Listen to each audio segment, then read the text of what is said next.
Universidad del Valle. Hola, muy buenas a todos. Yo soy Sebastián Ochoa y junto a mis compañeras Laura Enríquez y Laura Castro les vamos a explicar hoy un poquito sobre reactores.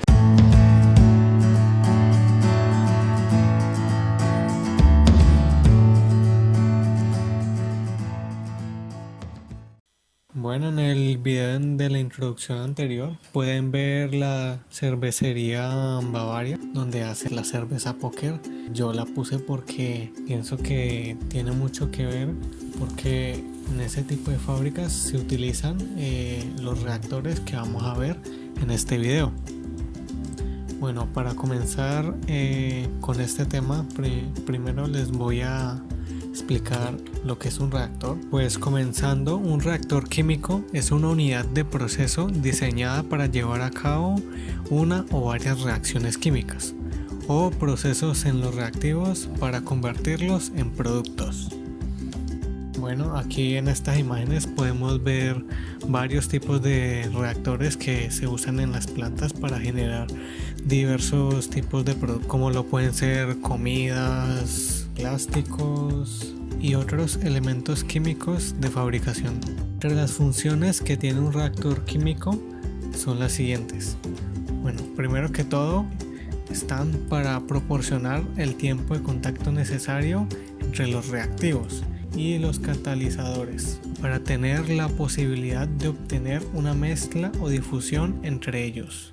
La siguiente función es facilitar la mezcla de las fases presentes en la reacción, ya sea de manera natural, provocada por la propia fluidodinámica del reactor, como ocurre en las reacciones gaseosas, o bien se produce de forma forzada, con ayuda de agitación o mezcladores estéticos, como ocurre normalmente en sistemas condensados.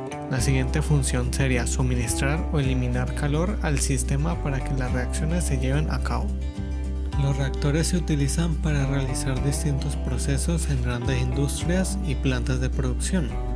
Entre ellos tenemos la carbonización, la polimeración, altos hornos, hidrogenación y deshidrogenación, y por último tenemos la oxidación parcial.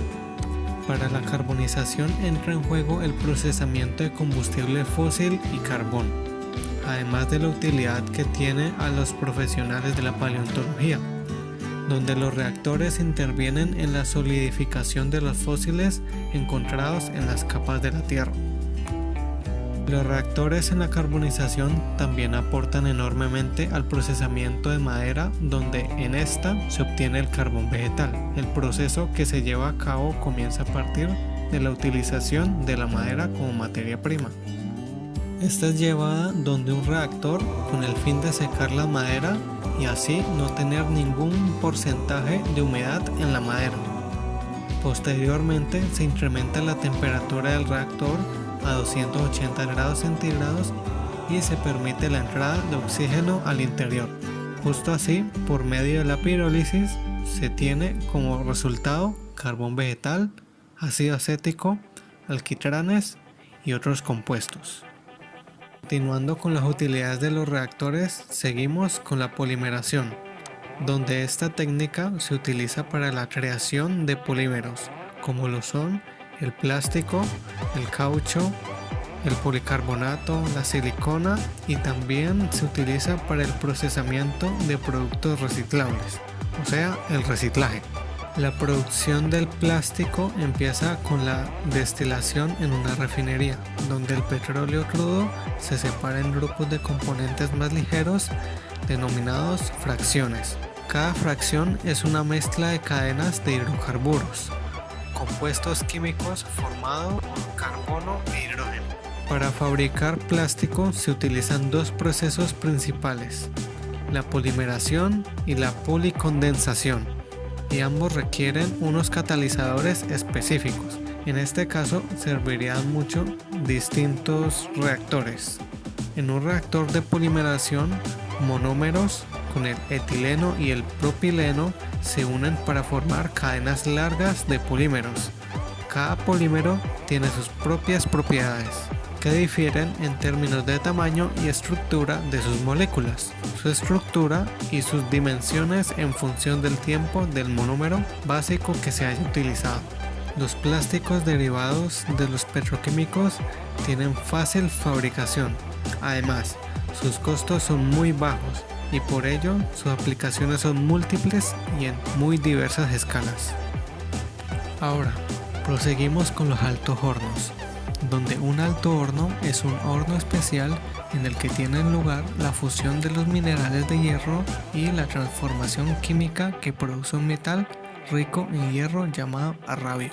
Un alto horno está constituido por dos troncos en forma de cono unidos por sus bases mayores. Mide de 20 a 30 metros de alto y el diámetro de la cápsula disminuye hacia arriba y hacia abajo. La parte inferior del horno está dotada de varias aberturas tubulares llamadas toberas, por donde se fuerza el paso del aire que enciende el coque. Los altos hornos operan en continuo.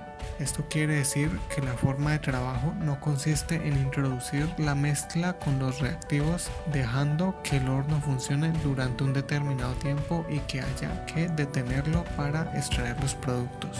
En un alto horno se introducen las materias primas sólidas por la parte superior y los productos más densos se extraen por la parte inferior de forma continua.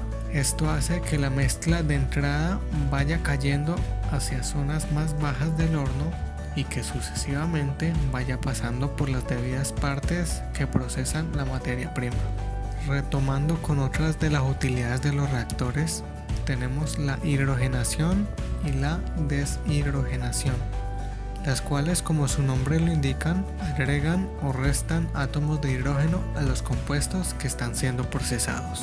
La hidrogenación catalítica es, sin lugar a duda, el método más ampliamente utilizado para la reducción de sustancias químicas orgánicas.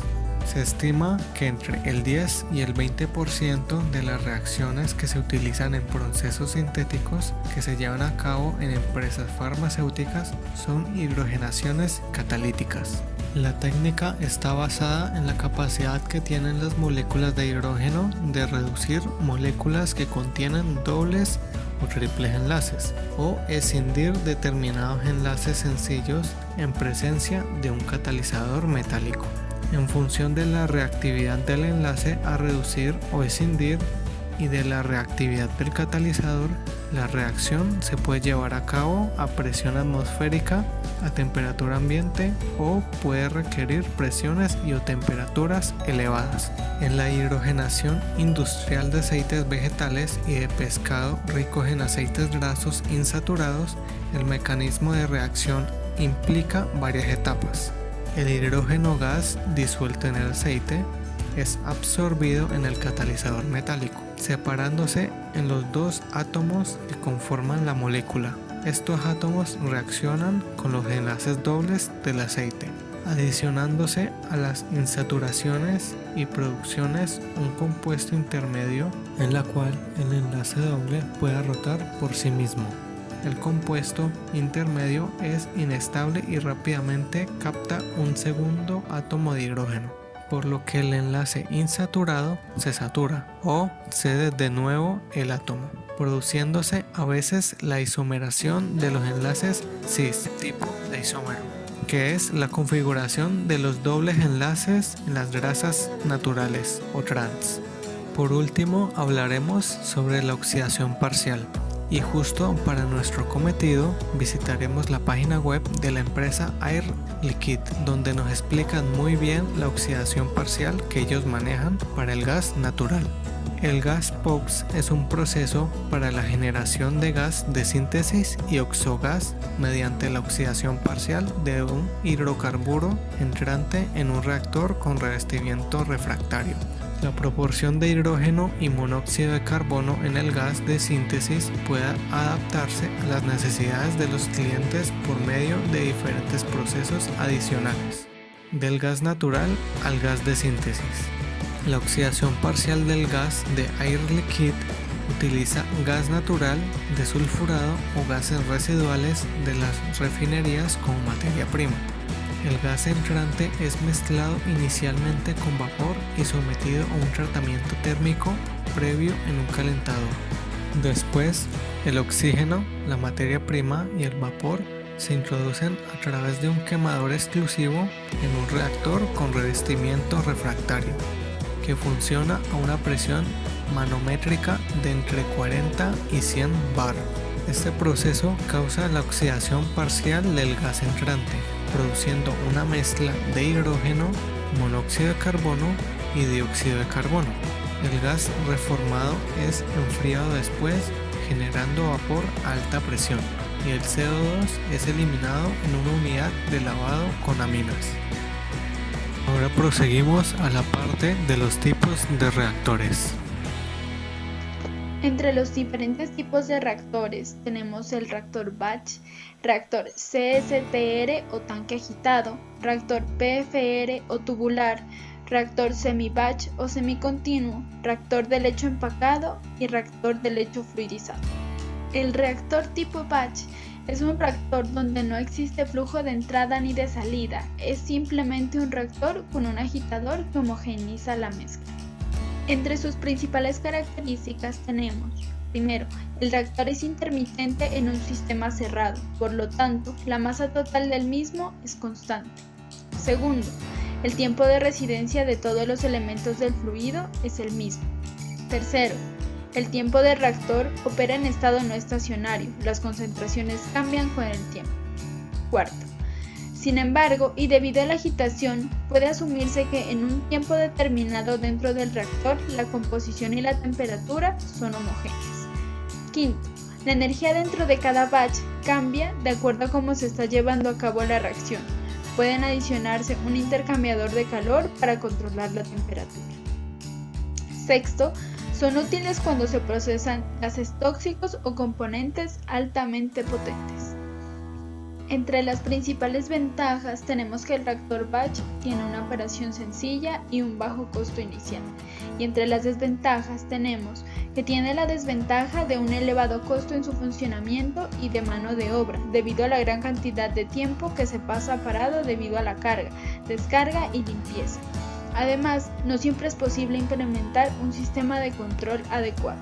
A continuación veremos un clip de video donde se explica las partes y el mecanismo de cómo funciona el reactor tipo batch. Un reactor en batch es esencialmente un tanque en el que se ha permitido que ocurra una reacción. En este reactor se encuentra un dispositivo que se encarga de mezclar materias primas a cierta temperatura dentro de un tanque, que posee un motor y palas, las cuales mezclan las materias. Contiene un conducto por donde ingresan más materias líquidas. Esta tubería a su vez posee un control de paso, es decir, una válvula, que también posee un indicador de flujo que nos muestra la cantidad de líquido que está fluyendo por la tubería. Por otra tubería ingresa vapor que se utiliza para aumentar la temperatura del líquido, que fluye por la tubería que ingresa al intercambiador. Se utiliza un indicador para controlar la temperatura de la mezcla que entra al tanque y también uno para medir la cantidad de mezcla en el tanque. Después de eso existe una tubería de salida conectada a una bomba que extrae la mezcla terminada en el tanque para enviarla a otro proceso. Reactor CSRT o tanque agitado. Se considera que la mezcla reactiva en este reactor está bien agitada, haciendo que tanto la presión como la composición y la temperatura sean las mismas en cualquier parte del reactor. Las características principales de este tipo de reactores son las siguientes. Primera, la reacción química se desarrolla en un sistema abierto. Segundo, los reactantes se añaden continuamente y la mezcla reactiva se extrae en forma continua. Tercero, operan en régimen estable. Entre sus ventajas tenemos un bajo costo de operación, son reactores continuos, es un reactor de fácil control y mantiene una temperatura constante. Entre sus desventajas tenemos que no permite altos tiempos de residencia, es muy poco eficiente frente a un PFR y una baja conversión por unidad de volumen. A continuación podemos ver una videopresentación del Instituto de Ingeniería Química Americano, donde primeramente vemos el funcionamiento de un reactor de tanque ideal. junto con su movimiento y su proceso. Además, agregamos la explicación del tanque agitado, donde mi compañera explicará su funcionamiento.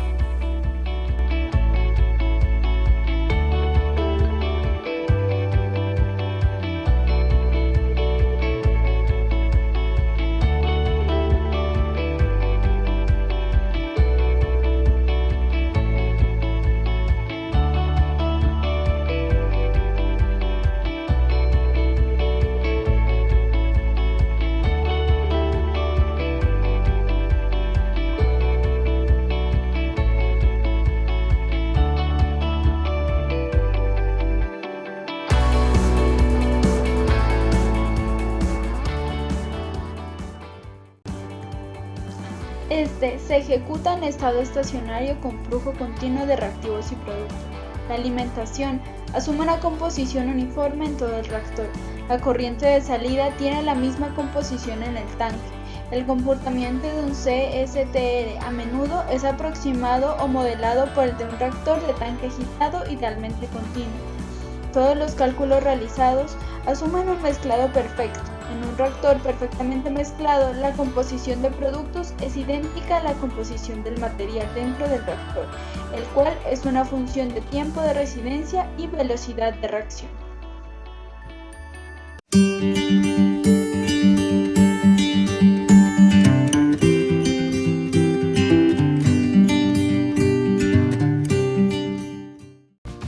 Reactor PFR o tubular. El reactor tubular consiste sencillamente en un tubo, a lo largo del cual fluye la mezcla reaccionante a condiciones tales de temperatura y concentración, que ocurre la reacción química. Puede estar provisto de un intercambio para transferencia de calor. Idealmente no existen gradientes radiales con respecto a la velocidad, la temperatura y la concentración. Para este tipo de reactores, en resumen, las características son las siguientes. Primero, las reacciones químicas se desarrollan en un sistema abierto. Segundo, todos los reactivos se introducen continuamente y los productos se extraen en forma continua. Tercero, operan en régimen estable, por lo cual ninguna de las propiedades del sistema varía con relación al tiempo en una posición dada. Cuarto, la temperatura, la presión y la composición varían con relación a la longitud del reactor. Quinto, para el comportamiento ideal se supone que el transporte, masa y calor se realizan por convección forzada y únicamente en la dirección axial. Entre sus principales ventajas tenemos la alta conversión por unidad de volumen, los bajos costos de operación y buena transferencia de calor. Y entre sus desventajas tenemos bajos tiempos de residencia y para cada flujo hay un tiempo de residencia diferente. Ahora continuamos con la explicación del reactor PFR o tubular, donde se van a mencionar sus partes y cómo funciona su mecanismo.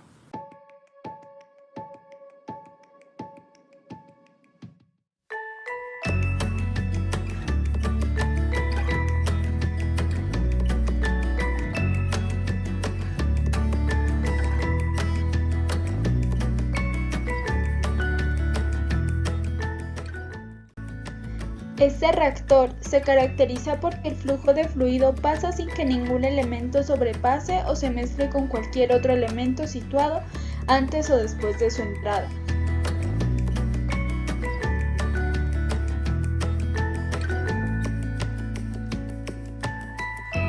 Esto significa que una masa, al ser introducida, pasa sin ser dispersada, es decir, que esta masa sale del reactor en la misma secuencia en la que entraron todos los elementos del fluido, definiendo todo este proceso como un transporte por adición.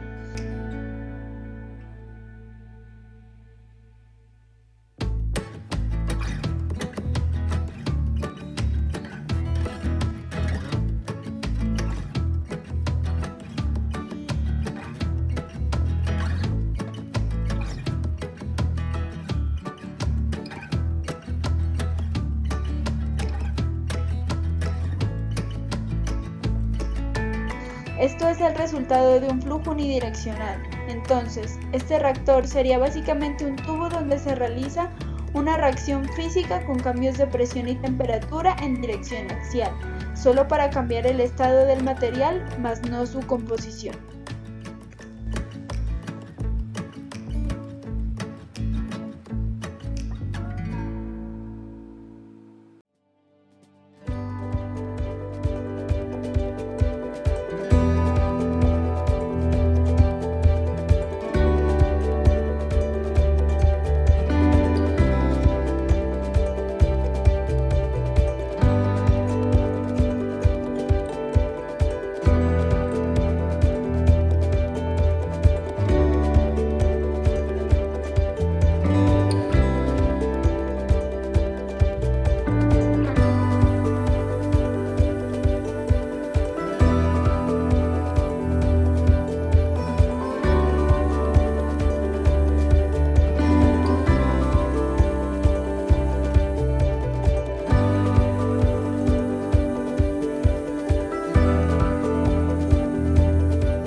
Reactor de lecho empacado. Los reactores de lecho empacado se pueden usar en reacciones químicas en industrias. Estos reactores son tubulares y están llenos de partículas sólidas de catalizador, que se utilizan con mayor frecuencia para catalizar reacciones de gases. La reacción química tiene lugar en la superficie del catalizador. La ventaja de usar un reactor de lecho empacado es la mayor conversión por peso de catalizador que otros reactores catalíticos. La conversión se basa en la cantidad de catalizador sólido en lugar del volumen del reactor. Entre sus principales ventajas tenemos mayor conversión por peso de catalizador que otros reactores catalíticos. Y entre sus desventajas tenemos que este sistema presenta dificultades en el control de temperatura debido a la formación de zonas calientes y frías en el interior del lecho, y que no se puede usar un tamaño de catalizador pequeño debido a la formación de tapones y caídas de presión. La siguiente presentación del Instituto Americano de Ingenieros Químicos podemos ver el funcionamiento de un reactor de leche empacado.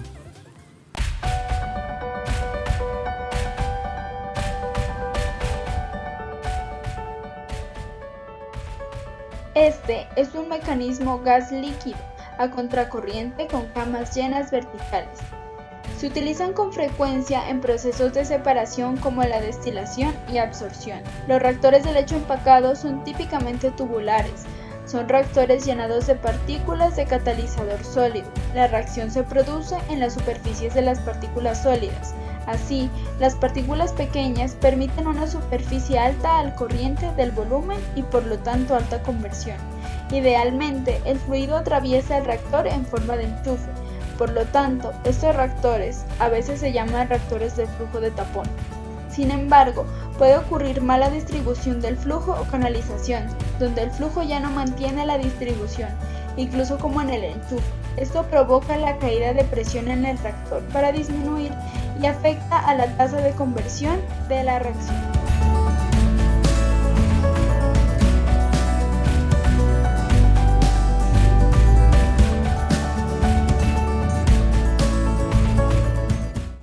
Reactor de lecho fluidizado. Se utiliza para reacciones químicas donde intervengan un sólido y un fluido, generalmente un gas. En estos reactores, la corriente de gas se hace pasar a través de las partículas sólidas a una velocidad suficiente para suspenderlas. Con el movimiento rápido de partículas se obtiene un alto grado de uniformidad en la temperatura. Entre las principales características de estos reactores tenemos: primero, fluido en lechos fluidizados. Cuando un fluido circula ascendentemente por un lecho empacado de partículas a bajas velocidades, las partículas permanecen estacionarias. Al aumentar la velocidad del fluido, la caída de presión aumenta de acuerdo con la ecuación de Ergun. Si sigue aumentando la velocidad, llegará un momento en el que la fuerza de la caída de presión por el área de corte transversal iguala la fuerza gravitatoria sobre la masa de las partículas. Entonces, las partículas empezarán a moverse, y este es el principio de fluidización o fluidización mínima. Segundo, velocidad mínima de fluidización. Velocidad superficial del gas a la que el lecho comienza a fluidizar. Experimentalmente se ha comprobado que esta velocidad es dependiente del tamaño y la densidad de las partículas del lecho, de las propiedades del gas fluidizante y de las condiciones de presión y temperatura en las que se llevan a cabo el proceso. Tercero, calidad de fluidización. La capacidad para fluidizar de las partículas y las condiciones de operación que lo permiten varían mucho de uno de los sistemas a otros. Están constituidas por múltiples factores. El primero es el tamaño de los sólidos y su distribución en general. Las partículas pequeñas tienden a aglomerarse si están húmedas, con lo que el techo se debe agitar para mantener las condiciones de fluidización. Las partículas finas con una gran distribución de tamaño se pueden fluidizar en un amplio rango de velocidades del gas, permitiendo operaciones flexibles con lechos profundos y grandes. Por el contrario, los lechos de partículas grandes con distribución de tamaños uniformes suelen fluidizar peor, con aparición de sacudidas, chorros y fenómenos de slugging, lo que puede causar daños estructurales de importancia en lechos de gran tamaño. También podemos agregar que su flujo es complejo, no es bien conocido, solo se puede estimar la forma aproximada, los mecanismos de transferencia de masa. Desde el punto de vista de transferencia, el contacto no es muy eficiente debido a la diferencia de varias barreras físicas. Esto obliga a usar una mayor cantidad de catalizador. Entre sus principales ventajas tenemos: el control de temperatura se realiza de forma más fácil comparado con el reactor de lecho empacado. La reactivación del catalizador en caso de ser necesaria es más fácil y eficiente debido a la fluidización presente, debido a que es posible bombear y transportar el catalizador. Este tipo de flujo es adecuado para partículas de tamaño pequeño, ideal para reacciones rápidas en donde se necesita un área de contacto grande. Aquí tenemos como último videoclip información más a fondo sobre reactores de lecho fluidizado.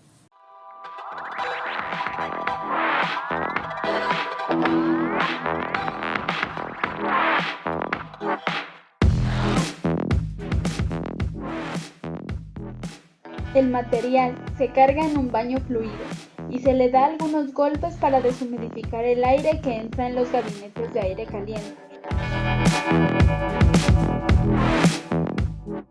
La energía debe ser conservada cuando la velocidad del aire es lo suficientemente alta.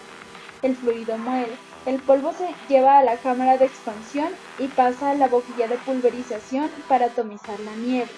Con la pistola pulverizadora por aire comprimido, la potencia debe acumularse y el granulado o material en polvo se junta y se hace más grande. Por lo tanto, es forzado a retroceder a los tubos.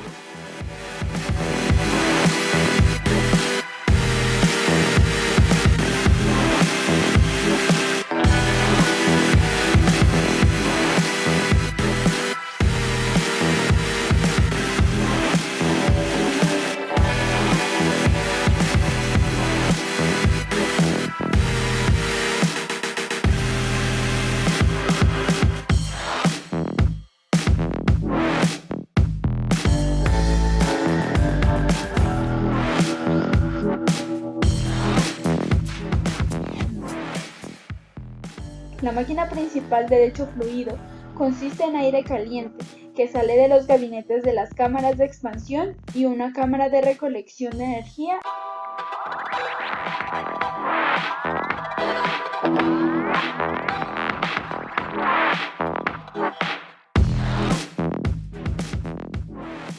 Este sistema completo está compuesto por una abertura de entrada de aire. Este controlador normalmente consiste en un intercambiador de calor con visor y filtro previo, y un filtro para humedecer con precalentamiento, tuberías de entradas de aire.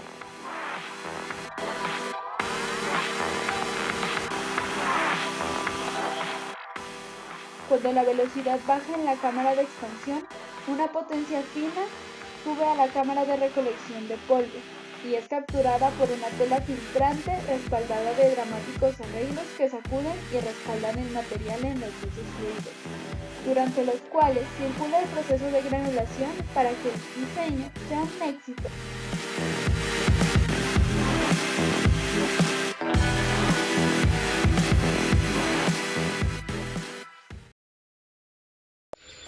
Universidad del Valle.